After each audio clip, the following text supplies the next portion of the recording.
Assalamualaikum warahmatullahi wabarakatuh. Akkam maamiltoota chaanal YouTube kiyyaa akkasuma hordoftoota peejii Kamaal Aappii nageessan nagaa kooti alhamdulillah. Egaa gaarras barnoota bareedduu takka isiniif qabadhee dhufee jira. Osoo garasitti hin darbin dura warri chaanal YouTube kiyyaaf maamila hin taane YouTube keessan irra seenaa Kamaal Aappii jedha. Logoon isaa kana fakkaata. Isa kanarratti subscribe kan jettu tuqa. Mallattoon alarmii yogguu isinii dhufte isa irratti gachuqaasuudhaan ol kan jedhu filadha. Sababni isaas hoggaan viidiyoo takka gadhiisee battala isin bira ga'ee irraa fayyadamtu jechuudha. Kanaaf haala saniin irraa fayyadama. Akkasuma ammas warri peejii kiyyaaf maamila hin taane feesbuuka keessan irra seenaati. Kamaal Aappii jedha isa kana logoon kiyyaas isa kana jechuudha. Isa kanarratti fooloo gochuudhaan itti fayyadama. Akkasuma hiriyoota keessan invite friends kan jedhu kana tuquudhaan hiriyoota keessanis itti affeera. Invite friends kan jedhu kana ni tuqtu. Invite friends kan jedhu guutuudhaan haala kanaan hiriyoonni isin qabdan isinii dhufa. Invite kan jedhu kanarratti haala kanaan cuccuqaasuudhaan hiriyoota keessan itti affeeruu dandeessu jechuudha. Egaa haala kanaan akka itti fayyadaman isaanis itti affeera. Egaa gara barnoota har'aatti mee as deebinu. Barnoonni hadhaa appilikeeshinii bilbila keessan irraa isin qabdan hedduudha. Kanaaf appilikeeshinoota kana keessa kan iccitii qabdantu jira. Hogguu namatti kennitan namni iccitii keessan san akka hin laalleef appilikeeshinicha bilbila keessan kanarra jiru akkamitti akka dhoksuu dandeessan isiniif himaa jechuudha.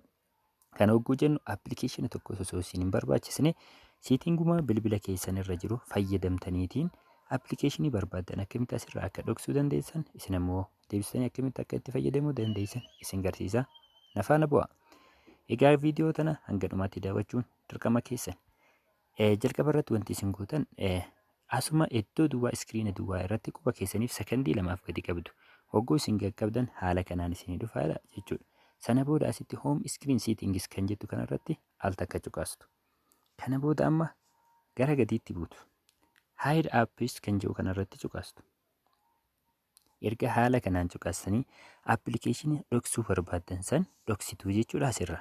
Appilikeeshinicha dhoksuu barbaadan san dhoksituu jechuudha. Fakkeenyaaf anamame kiroomii kana ni dhoksa irratti raayit godha. Kan biraas akkasuma feesbuukas ni dhoksa. Appilikeeshinoota barbaade hundaa'u jechuudha. Imeelii, jimeelii kanneen hundaa'u mee ni dhoksa. Gaalarii kiyyas akkasuma peejis dhoksee mee isin agarsiisa. Teelegiraamas yuutuubis mee appilikeeshinoota kana dhoksee isin agarsiisu. Yuutuubii, jimeelii, gaalarii peejii, teelegiraam akkasuma feesbuukii, kiroom kanneen jiran kana mee dhoksee erga haala kanaa irratti dha'ee booda gara gadiitti appilaayi kan jettu kanarratti al takka cuqaasna. Ammas keessaa baana jechuudha.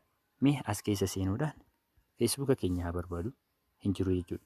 Akkuma argitan hin jiru. Appilikeeshiniin an dhokse hundi isaaniitu asirra hin jiran jechuudha. Akkuma argitan kana asirraa dhabamanii jiru. Akkamitti itti fayyadamna jechuun keessan hin oolu. Itti fayyadamuudhaaf isin iddoo sarchii kanarra dhuftaniiti asirratti jechuudha. Appilikeeshinicha barbaadan san kan dhoksitan san jechuudha. Mee fakkeenyaaf feesbuukaa jiruuni feesbuuka deebisuu barbaada. Kunoo haala kanaan dhufa isarratti gachuqaasanii fayyadamuu dandeessan jechuudha. Akka asirratti deebi'u ammoo gochuudhaaf asirratti iskiriina irratti akka deebi'u as keessatti akka deebi'u gochuudhaaf jechuudha. Akkuma asii argitan mee as naannoo kana waan hin jirreef akkamitti akka deebistan isin garsiisa jechuudha. Ammas iskiriinuma bilbila keessanii sekondii 2 gadi cuqaastu. Kana booda home screen settings kan jedhu irratti dhuftu. Gara gadiitti bu'uudhaan hide apps kan asirratti mallattoo X'dha kun maayinasiidha hir'isuudha asirratti argitan kun warra dhukatanii jiru jechuudha. Isaan kana mee irraa balleessina. Kiroomis, feesbuuk hundaa'u mee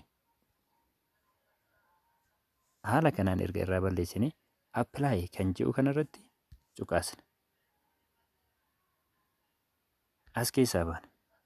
Gara gadiitti bu'uudhaan akkanatti harkisana jechuudha. Waaw! Akkuma asii argitan asirratti dacha'anii jiru jechuudha. Appilikeeshinoonni kun hundi isaanii asirratti deebi'anii jiru jechuudha.